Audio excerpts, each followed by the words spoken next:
Welcome to the Evo India podcast. It's our first podcast of 2024. And like I promised, we're going to give you more podcasts in 2024. I've got Sirish with me in the studio today. My name is Atish Mishra, and we're going to be talking about the cars we expect to be launched in India in 2024. Yep, some cars would probably not be on our list. Some cars on the list would probably not make it to India in 2024. But I think these are the most important cars and stuff that you should look forward to. Yeah. And we'll start with our perennial favorite, right? Is the Volkswagen Polo coming back to India in 2024?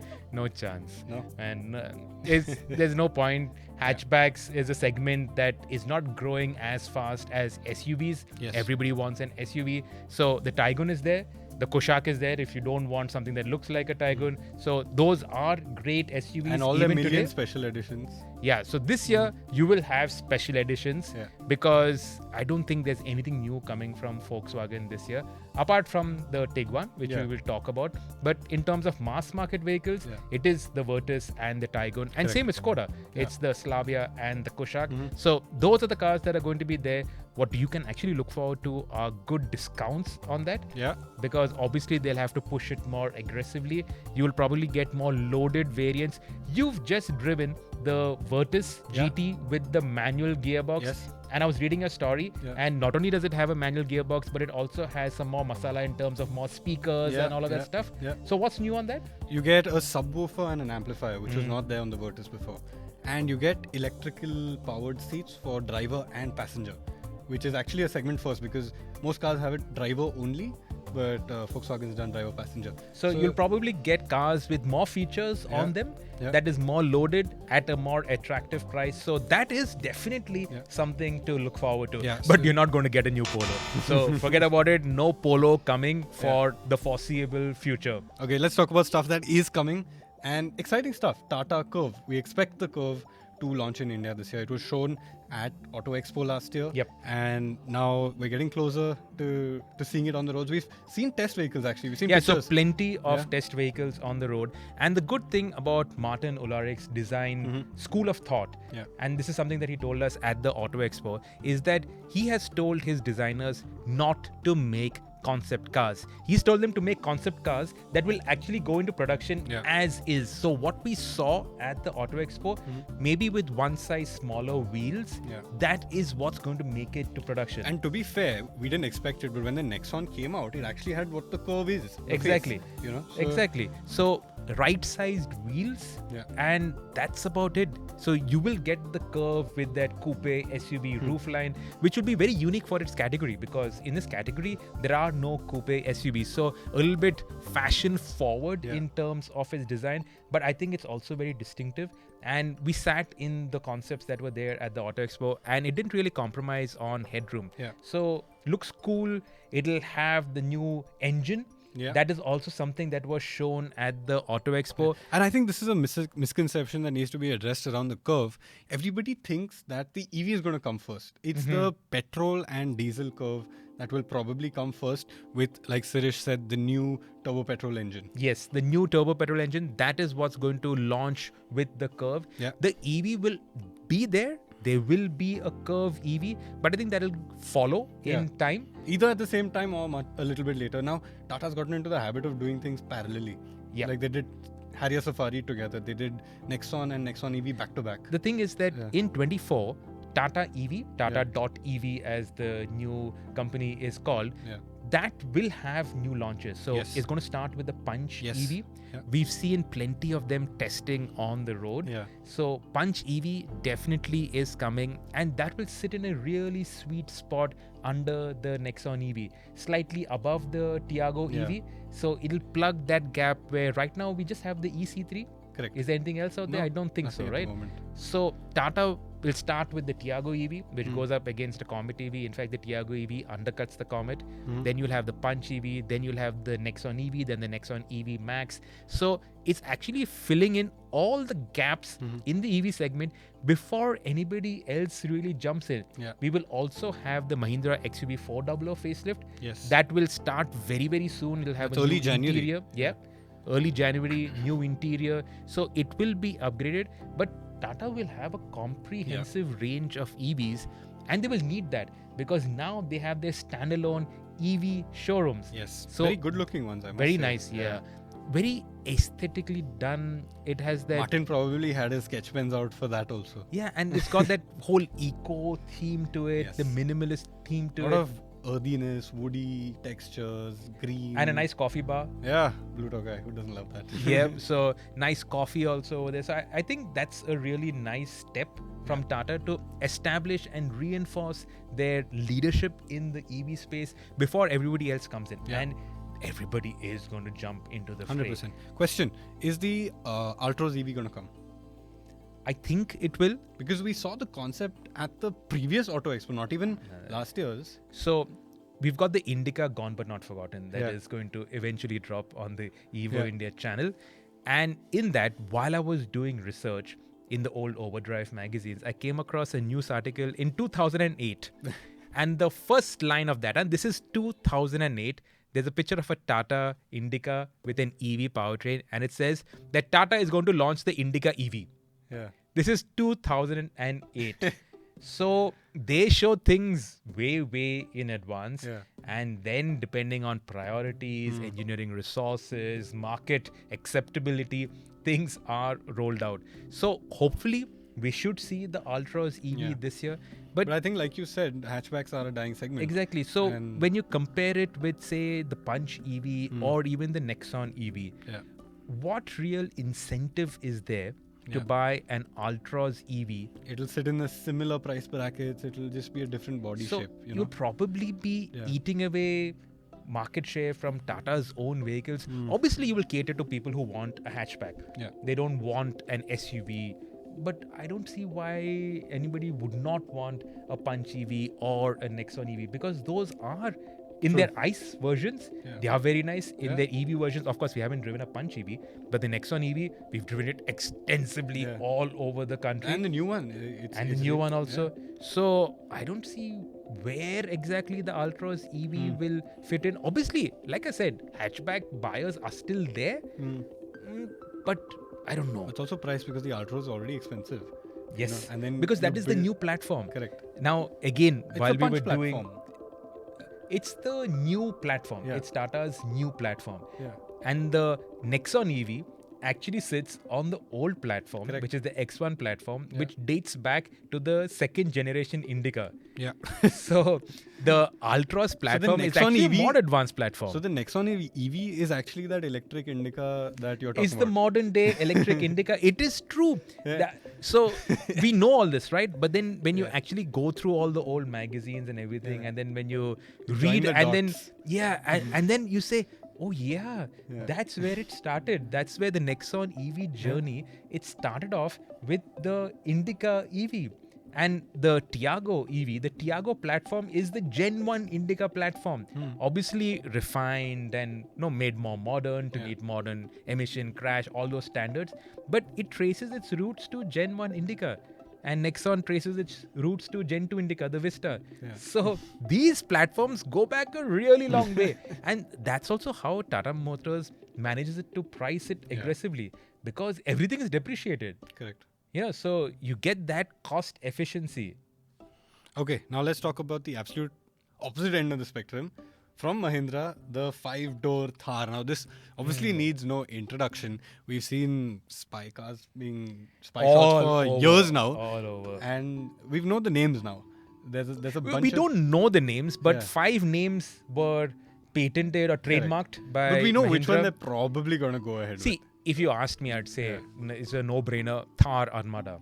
Yeah. There's no two ways about And it. I don't think you've ever sat in an Armada. I have actually. You have, huh? Yes. Okay. Funnily enough, in my second week of work, you deputed me to the off-road expo in Goa, remember? And one of the Goa off-roaders had an Armada, and I was driving around in his Armada for a while. Okay, so that's a rare thing, but Yeah. I don't think millennials have any connection with the Armada name. Yeah. But for my generation, and the Armada was on its way out even before I got into automotive journalism. I've been doing this for 24 years now. Yeah. And I got into it at the same time as the Bolero. So that was a replacement to the Grand Armada. Correct. But I remember when the Armada came out, because that was the first big change on the Jeep platform that Mahindra were making, the MM540. And the Armada was so cool. I think It was. DC redesigned that. Did they? I think Yeah. so. Either the Grand Armada or the Armada was done by DC. Even Manvendra Singh had his hand in redesigning some Mahindras. It's all there in Adil's book, This Timeless is all way Mahindra. before my time, so I don't remember it. But I remember it being a very cool looking thing. It was very cool. Like it was Because- like even when I saw it, whatever 8 years ago it was, I thought it was cooler than Boleros because it had that proportional. The proportions were, I don't know, something about it. So Yeah. if you look at the Jeep lineage, Yeah. there was one version, I forget the model codes right now, which had those rectangular headlamps. So Yeah. this is sort of a homage to those One old of the Jeeps. Wagoneers maybe. Not the Wagoneers. It was one generation of the Wrangler. Damn, I can't. Okay. You should get me coffee for these podcasts, man. But we'll put it in the supers if you're watching this Yeah, on for sure. YouTube. But it actually has some roots over there. But round headlamps on the 5-door Thar. You know, the interesting part is that the Thar, the 5-door Thar, the Thar Armada, which we think it's going to be called. I think the marketing guys also, they realize what we want, what the market wants, where the nostalgia in that name is, and I think they're going to pull the trigger on Armada. Okay, so Yeah. what I was getting at is that will be the first Mahindra designed completely under the leadership, the styling leadership of Pratap Bose. Yeah. He's also done the EVs, but the EVs will come later on. Yeah. So this will be the first. The Scorpio N wasn't done under his styling leadership. He made a few changes here and there, but it was already ready before he joined. Correct. So this will be his car. Yeah. Let's see what he does.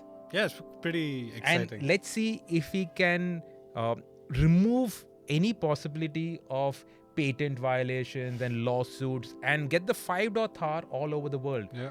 All the markets that Mahindra is exporting the Thar, there are other vehicles too. They don't export the Thar. Yeah. We've just done the global issue of Engage 4x4. You should check that out. The cover is very cool. We're going to put it up right now on the screen for you to see. And if you're listening on Spotify or Apple Podcasts or wherever, you should go check out Engage 4x4. So that issue talks about the markets that Mahindra exports to. Yeah. Mahindra does not export the Thar. Australia, South Africa, South America, all of them are clamoring for the Thar because all those journalists have come to India. Yes. Very recently, Australian and journalists from New Zealand were at the MSPT in Chennai driving the entire range of Mahindra vehicles. They all love the Thar. I was speaking to Matthew Hayden. Matthew Hayden, the cricketing legend, part of the Australian World Cup winning team. So I took him for a drive around the World Cup time. And he said that the Thar is excellent and the Thar should come to Australia, obviously because of the way it looks and that striking similarity to the Wrangler. That's why it's not being exported. But if Pratap Bose can address that while still making it identifiably a Thar, that should be killer. That should go sell like wildfire in export markets. And obviously in India, there's so many people waiting for it. And I'm really looking forward to it. I'm What do you excited expect for it. price to be? It has to be under the Scorpio. Yeah. Now, quietly and consistently, Mahindra have been moving the Scorpio N prices up. Yeah. They did that with the XUV 700. They're doing it with the Scorpio N. And that is to Make that open gap. up that gap between the 3-door Thar and the Scorpio N to squeeze in the 5-door Thar. To me, the 5-door Thar will have everything that you have on the Scorpio N with far cooler styling and of course the practicality of 5 doors. So yeah, there is that whole section of purists that want only a 3-door Thar. But come on, man, end of the day... There are the inevitable comparisons to the Jimny because that's also a 5-door. But I it will think a sit... Jimny will sit inside a Thar. But it's a completely different vehicle. Of course, both are 4x4s, both are ladder frame 4x4s. So in terms of the packaging, they are very similar. But if you just look at the size, you look at the positioning of the two, I think there is a good enough gap between the two. Also, pricing, there will be a significant gap. So it's not like every Jimny owner will be able to up to a 5-door Thar because the gap will be at least 3-4 lakhs, if not more. So there will be a significant price gap. I think it'll do the Jimny good because it'll create even more excitement in this segment. And the more players that are there in a certain segment, there'll be more buyers, there'll be more interest, there'll be more hangama all over the place. There'll be more stories that we journalists will be doing. So it's always good. More action, the merrier. And speaking of more action, there's a 5-door Gurkha coming also, which has been being... Well, it's been threatening to come for a while now. Yeah. We got spy shots as well. A long time back, Yeah. we said last Diwali will come. Then the Diwali before that, man, it's been a long time in Any the idea why making. it's being delayed? See, that has to come with the higher horsepower engine. So it's probably the validation of that engine. Also remember that Force Motors is a small company. They are no Mahindra, they are no Tata. Their bread and butter are the travelers, the vans which they sell in a whole bunch of wheelbases, all of that. Yeah. So that is their bread and butter. All the focus is on it. And of course, they've just launched the Urbania. Now, obviously, it's a year and a bit since they launched the Urbania. So initial product. So probably they're also dealing with any issues that are there with the Urbania. They also want to export the Urbania. So focus is on the vans. The Gurkha is a passion project by the team led by Prasanna Firodia. So that obviously takes a backseat to what your shareholders want. Correct. So I'm sure that is the only reason that is stopping it. But I know about it, juicy details about it, and it is definitely something to look forward to if they get that 140 horsepower engine, because it needs power to pull that thing, and that is a big beast. If the Jimny looks like a baby Thar, the Gurkha looks like a daddy Thar. Yeah. So it is huge, it's massive. Obviously, it has got that G-Wagon styling. And if they smoothen out the details a bit, make it a little bit more appealing, juice the G-Wagon heritage that they have, I think that'll be a nice, cool addition. Even I think the Gurkhas, it's incredibly capable, and I think that gives it so much legitimacy. Yeah. Because it's locking just, differentials. Yeah. It's just so cool. And a 5-door version, I hope they can make it more livable as well. Because that is the big drawback of the Gurkha. Yeah, I don't think it's going to get an automatic gearbox.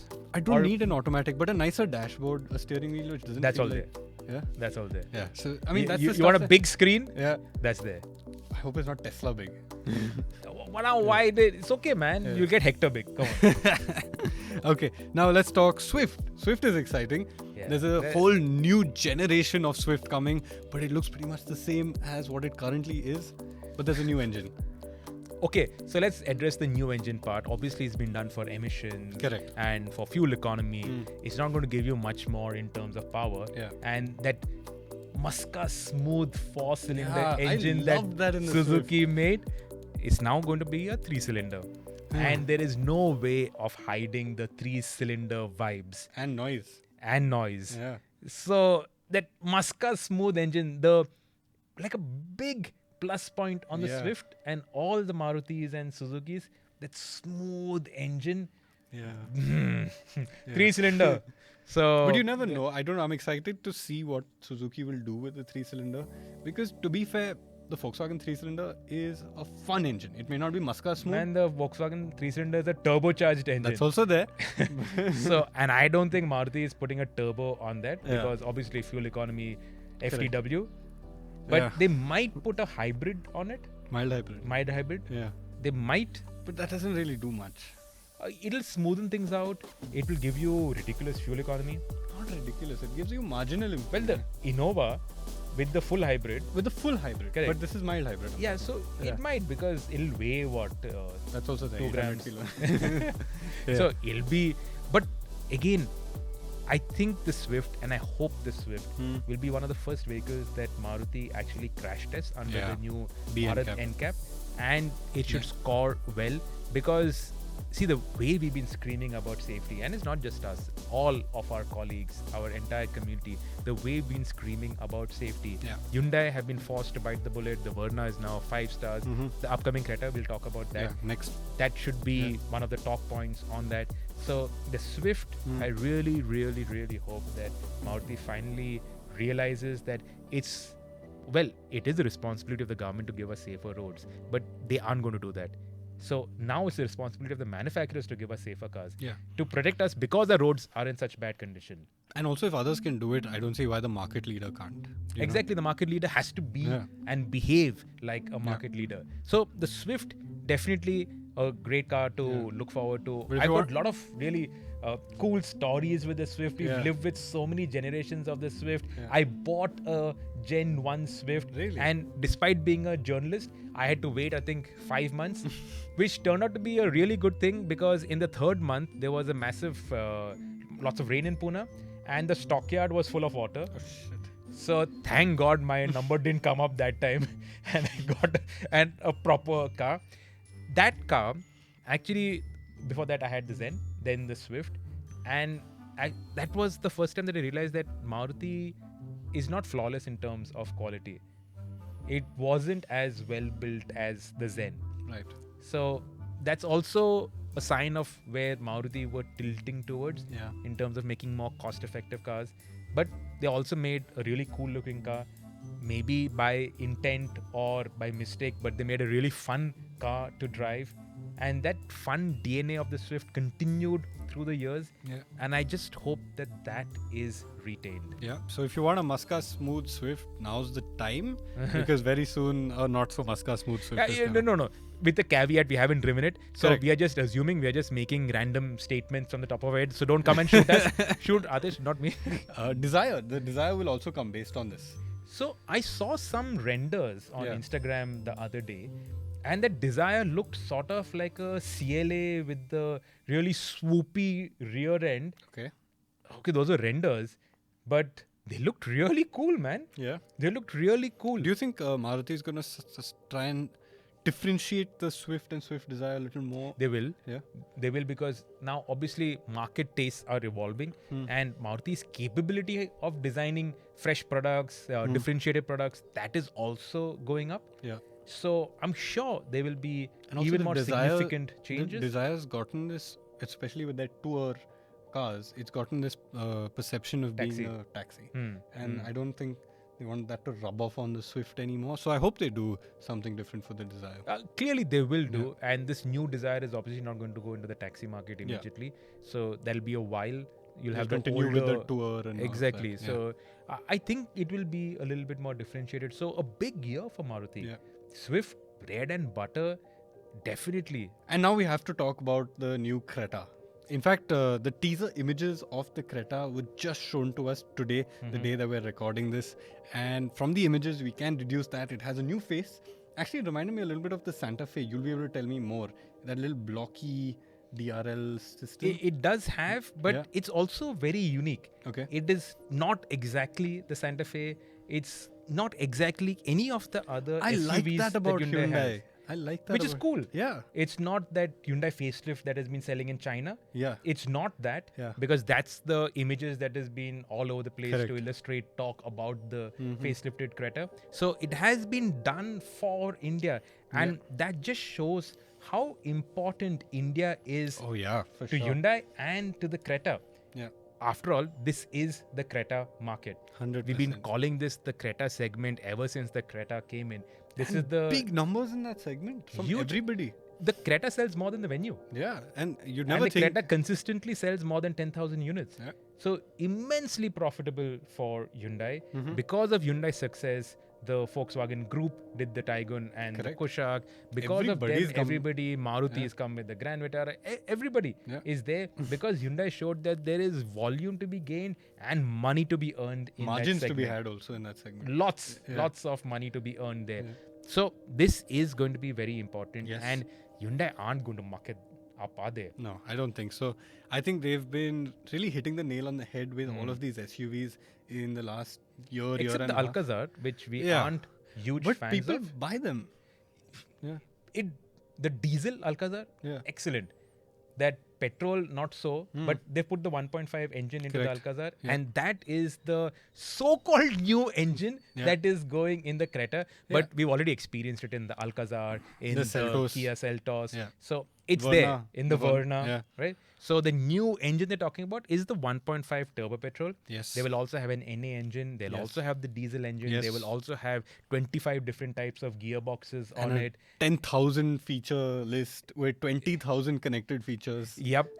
It'll also have a huge screen. Yes. Because huge screens They're are getting very what important. I think they're getting what the Alcazar has. So the twin the digital cluster and the bigger or whatever, that same screen. Let's see how they Yeah. resolve it and make it look like one cohesive unit rather Yeah. than the two separate units that are clearly visible Yeah. in the others. Like for instance, the Ioniq 5 that you drive. Yes. That also has Correct, a it might be that. slab, Yeah. but it's got two separate screens Yes. clearly. Mercedes Whereas style. the XUV 700, even though it has two separate screens, the way it's done, it looks kind of like one integrated unit. So let's see how treatment- they resolve it. Yeah. It'll have safety, ADAS. safety. That's what I was getting to. Yeah. Safety is going to be really important. ADAS will be there. Will be there. Similar to what the Verna gets, I guess. And what the Seltos get. Yes. But we hope, we're thinking on the same wavelength here today. But 5-star crash rating. The Verna did get a GNCAP 5-star, which I think is really, really commendable. And commendable to Hyundai for biting that bullet and engineering 5 stars into it. The Creta will probably be NCAP tested. When it will comes have to be B NCAP because now NCAP is not going to do the G NCAP protocol for Indian Correct. cars. Also, it's good for manufacturers. You don't have to put your brand new car on a plane to Germany to get smashed over there and The bring Hyundai it guys back were and all telling that. us about So, the cost. yeah, it's And a huge I think cost it's like saving. a 5x difference between Yeah. B NCAP and G NCAP. Significant So- cost saving. Though, honestly, for a manufacturer, 75 lakhs to crash test a car in the greater scheme of things is penny change. Yeah, because the It marketing costs- that allows. It costs nothing. Yeah. So the reason why they're not doing it is not because of that 75 lakhs to send a car to Germany to get it crash tested. They're not doing it because they all have their own crash test labs. They all have computer simulations. They all know that it's not going to score very well. Yeah. Right? So that is the bottom line. Yeah. There's no two ways about it. But the Creta is at the end of the day a facelift. So will they invest enough? Well, the Verna also is a facelift, right? Yeah. So, and the Verna is now 5-star crash rated. So it's all about not completely re-engineering the structure, but adding the right steels in the right place, upgrading the quality levels. You know, it's maybe small incremental overall changes, which costs money, no doubt. But come on, man, don't Indians deserve Absolutely. safe cars? And I think Hyundai will do it because they can't go backwards from after 5-starring the Verna. So, True, yeah. And how much worse can the Creta go? So Okay, now keeping with SUVs, move a segment up.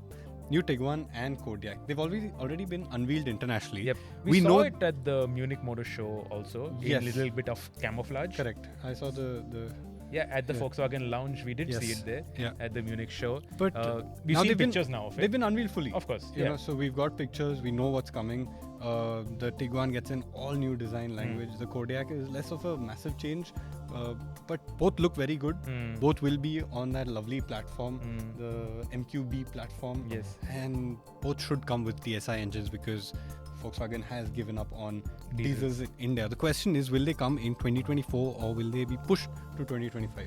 I think they will have to come this year because, like we said, there is no significant development on the Tiguan or the Kodiaq or the Slavia or the Virtus. So the mass market vehicles are that. Yeah. Okay. So there has to be action somewhere. They have to There has keep be excitement noise alive. Yeah. They have to keep interest alive in the brand, and nothing keeps interest going like new vehicles. Correct. You know, facelifts can only do that much. New stickers can only do that much. So these will have to come in. It'll take a bit of time because the Tiguan, very confusing, man. Tiguan, So yeah. Tiguan. Okay, Tiguan, the big one. That is CKD in India. Yes. It's not CBU. The Tiguan Allspace was a CBU, but that was so expensive that it didn't sell as well. And then the they Tiguan, CKD'd them. yeah. Yeah. So the Tiguan is CKD, so it'll take time to get the CKD line going at Aurangabad. So what are we looking at? End of the year? I would think so, around Diwali. Yeah. That would be a more sensible timeline for it. The Tiguan right now is actually great value because Yes. there are great deals available for the Tiguan. So if you're in the market for it, I would wholeheartedly recommend it. And it's a lovely car. It's a lovely You car. know, We it- use it as a daily driver. Okay, in the city, not so great on economy, but on the highway, good in terms of economy. It's got solid amount of power from that Yeah. engine. It's great at off-roading. That's something that we discovered late last year Yeah. when we did the Tiguan experiential activity Yes. and did all that off-roading with it. Yeah. And I was surprised by what all it could do. Yeah, me too. I didn't expect it, but 3 wheels, this, that, It inclines, can do declines, all whatever. that drama, Yeah. and the same cars, our long-term car, did Mumbai, then it did Bangalore, and then it did, I think, Chennai or Delhi, and now it's on the way back to us. Yes. And it's done all that off-roading in the hands of absolute novices, and it's coming back to us. No squeak, no rattle, no nothing. The Nissan X-Trail is coming. Nissan X-Trail is coming. The question is what the spec will be on the X-Trail. The question is, will it have a full hybrid or a mild hybrid? So will it have all-wheel drive or only front-wheel drive? So a lot And of the cost, questions. the price. And the price, Yeah. yes. Where will they position it? So around the Tiguan has also gone up in price, Yeah. So I think it there will be is- more expensive than the Tiguan. It can't be more expensive. It should not be more expensive than the Tiguan. And generally speaking, the German SUVs have always been more expensive. But than this will be a CBU or a CKD? I think it'll be CKD. Yeah. I think, I hope. because Nissan has been talking for the longest time about the X-Trail. Now, just to bring CBU, come on, itna time lag. And then the price will be up again. Yeah, so I think they're going to CKD it. And again, Nissan also needs new products. Yeah. The Magnite, how Solid. much ever you do, last year they put a CVT gearbox on the 1 liter NA engine, and that was the only action on the They bread had and a red butter. paint scheme. True. So they need more things on it, right? They need more action on it.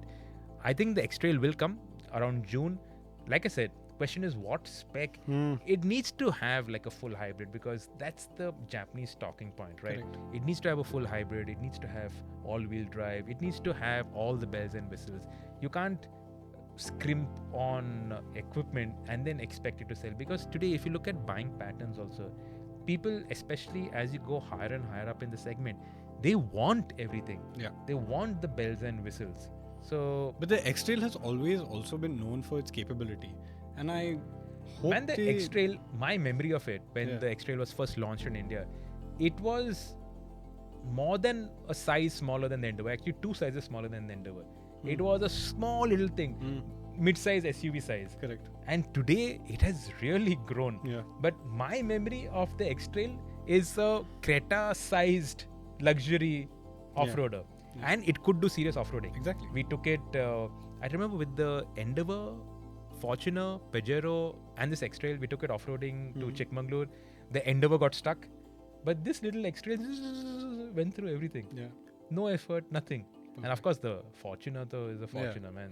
Nothing beats Even the Pajero, they just keep chugging away, right? Correct. Yeah. Okay. Now we talk about a little bit of luxury, the new Carnival.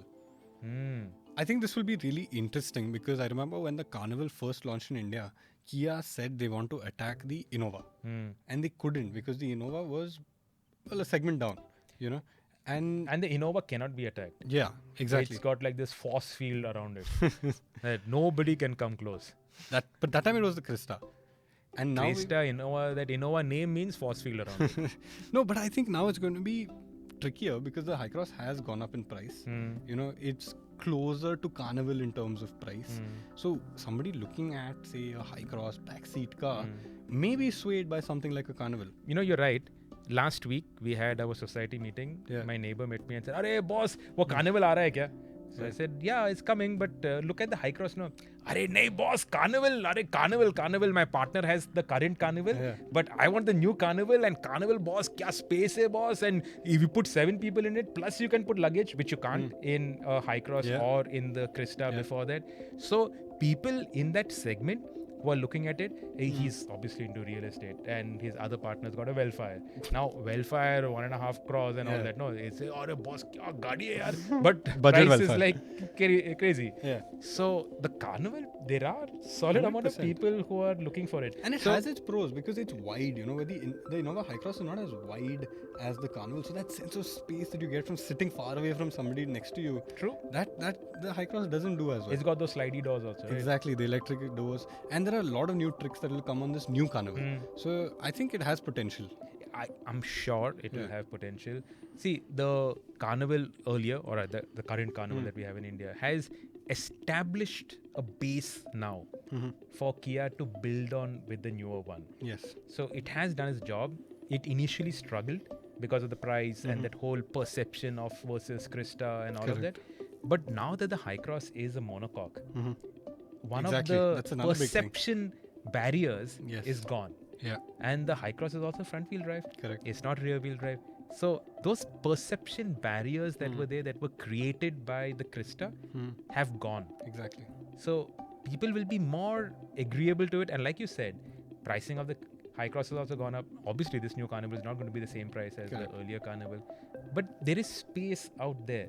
And for somebody who's being chauffeur driven, There's nothing like it. Yeah, it's beautiful, right? Absolutely. Obviously, again, caveat, we are all basing our driving experiences based on the earlier Carnival. And assuming it will get Better. +2, +3 Yeah. better. So, caveats, let's drive it first. New Ciaz is coming. Are you excited?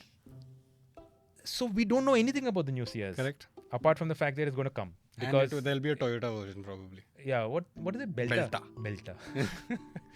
So, honestly, we have zero idea of what the... I guess the only thing that we know is that it's going to have the hard tech platform, because hard tech is all the tech that Will it? they have. Will it get the 3-cylinder from the Swift? Arey yaar. No, they have a 1.5 petrol, so they'll have the 1.5 petrol. Don't throw such googlies, man. And it'll have the 6-speed automatic gearbox. Correct. And don't ask if it'll have 4-wheel drive. No, but the new Ciaz will come, and it's going to be an exciting time because the Verna is new. Completely new, very exciting car. The Virtus and Slavia exist in that space. And I think the Ciaz will go and undercut all of them in terms of price, in terms of value. Don't forget the city.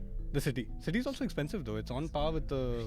Yeah, of course, yeah. So I think the Ciaz will come in. Right now it's already aggressively priced. And I think it will... But right now it's also very old. Correct. 100%. It's really, really long in the tooth, and it's been due for an update for very, very long. But I think it's in Maruti's interest to keep with that positioning, which is True. which is half a step, not even half a step, but a little bit under all of this crowded bunch of sedans that exist And today. end of the day, what is the Ciaz? The Ciaz is a booted Baleno, Yeah. right? So it's not that hard to make, to craft a booted Baleno. So I don't know why we've been waiting so long for a new Ciaz. Yeah, that's true. There's also another Toyota based on Maruti that will come, and that's on the Fronx apparently. Okay. So What's it called? I don't know. Yeah, I don't know the name. I don't think I want to know the name also. So anyway, there is also that Rumicon. Rumion. Rumion. I Yeah. haven't seen any on the road. Have you? You should find out whether it's selling or not. Or we're probably but- seeing them and thinking they're Marutis and not... That's also true, because nobody yeah. gives an Ertiga a second glance, Exactly. right? So probably has a Toyota badge on it. Yeah. Actually, now we'll all start looking at Ertigas a little more closely to Yeah. see what badge it has on the back. Absolutely. And now coming back to Volkswagen actually, will the new Superb come? Yes. But the Octavia won't come. So they've been saying that the Octavia is not going to come, but again, it's the same problem that they have. You know, that their mass market cars aren't going to be completely refreshed and all of that. And the rumored sub 4 meter Skoda is still at least a year away, if not a year and a half away. So what do they do right now? So they have to bring the Superb. They have to bring the Superb. The Superb has a market also. Yeah. However small, but there is a market. And last time round, what pricing they did for the Superb actually was good, yeah. value. It was really good. And obviously it made money And also. after you got the discounts and everything, you were getting it at damn good. So the Superb was good. Octavia, you know, the price was so close to the Superb. The top spec Octavia and the base spec Superb, which didn't lose much compared People to the just Octavia. jumped from Octavia to Superb. And the other problem with the Octavia was it had no sunroof. Yeah, so in terms of the spec that Indian buyers want. But I don't think the sunroof was as much of a deal breaker as the price, because the Octavia has always been looked at as attainable. True. An attainable luxury car. True. And they got the Slavia in at that 20 lakh price. They got the Superb in at that 30 whatever.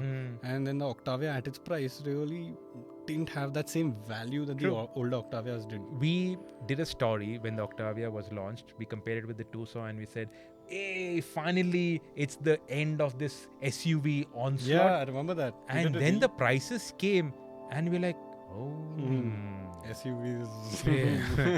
Right. I love driving Octavias. Yeah. They're really great cars. But then when you look at the price and compare it with the Tucson, Yeah. you have to be a fanatical sedan guy to justify that. To be fair, it was a really nice car. It was great to drive. There was It no checked question. all the right No boxes. question about it. But then the price. Exactly, the price. Hmm. So I think that's what will be the barrier in bringing the Octavia. But, will they bite the bullet and bring the RS? I hope so, because India has time and time again demonstrated that there is an appetite for it. They brought the 230, we lapped it up. They brought the 245, we lapped it up. No, we didn't lap the 245. No? No, because they in that initial euphoria, Yeah. and that was just around the COVID time and all that. They put out a thing saying that it's all sold out and this, that. Yeah, I But- remember that. Yeah, but That's what I'm basing the statement on. Yeah, but it did not. They struggled to sell the last lot Really? of cars. Yeah, Okay. man, they struggled to sell the last lot of cars because people thought that it's all sold out because they themselves said more or less things to Correct. that tune. And then the price was ridiculous. It was, yeah. Because see, the 230 was assembled in India and that was great value. The Octavia RS, the beauty of it was always the performance to price ratio. But with the 245, that went out of whack. Yeah. So now, if they bring the Octavia RS And it's now hybridized. and a 1.4 engine, Yeah. a smaller engine, okay, but plug-in hybrid, Hmm. okay, but that will not be assembled here. That will be a CBU. But there is also talk of the government incentivizing hybrids soon. But I don't think that'll be for CBU hybrids. Hmm. Why is this happening? Because Toyota and Maruti are pushing it. Yes. Do Toyota and Maruti bring full No. CBUs? Okay, Lexus does and Toyota, the top end, the Velfire, Correct. they do. But they are not interested in that. Yeah. They are interested in your high crosses and all of that, right? So the government is never going to incentivize CBU hybrids. So the Octavia RS as a CBU is going to be priced out of whack. 50 And no lakhs? chance of CKD. Yeah, will you buy one at 50 lakhs? No chance. But will they? Is there any chance of a CKD? I don't think so, no. The volumes don't justify it. And the fact that it is a hybrid, first of all, raises the price Yeah. compared to what a regular combustion engine would. So that itself is a first hammer. And then the second is doing, CBU. So Yeah. price, I hope I'm wrong. Yeah. Okay. And there's always a chance all hope that you're we'll wrong. be wrong. And Skoda, if you're listening, please bring it in. We'd Prove love Suresh it. wrong. Prove Suresh wrong. Absolutely. Yeah. So that's on the Octavia RS. Okay, cool. I think this episode has stretched on for long enough. Let's wrap this up here. I've got a very long list over here. If you're watching on video, you'll be able to see we've covered this much. So next week, I think we'll come back to the studio, and we've not spoken about luxury cars and electric cars yet. So next week, when we get back to the studio, we will address luxury cars and electric cars coming to India in 2024. So thank you for listening to the Thrill of Driving podcast this week, the first one of 2024. Let us know in the comments down below. If the electric Polo is coming. Forget the electric Polo. But let us know in the comments what you're most excited about. If you're listening on Spotify or Apple Podcasts, do rate the podcast on there. That's really helpful. And that's it See for you us. next week. See you next week. Thank you for watching, guys, and listening.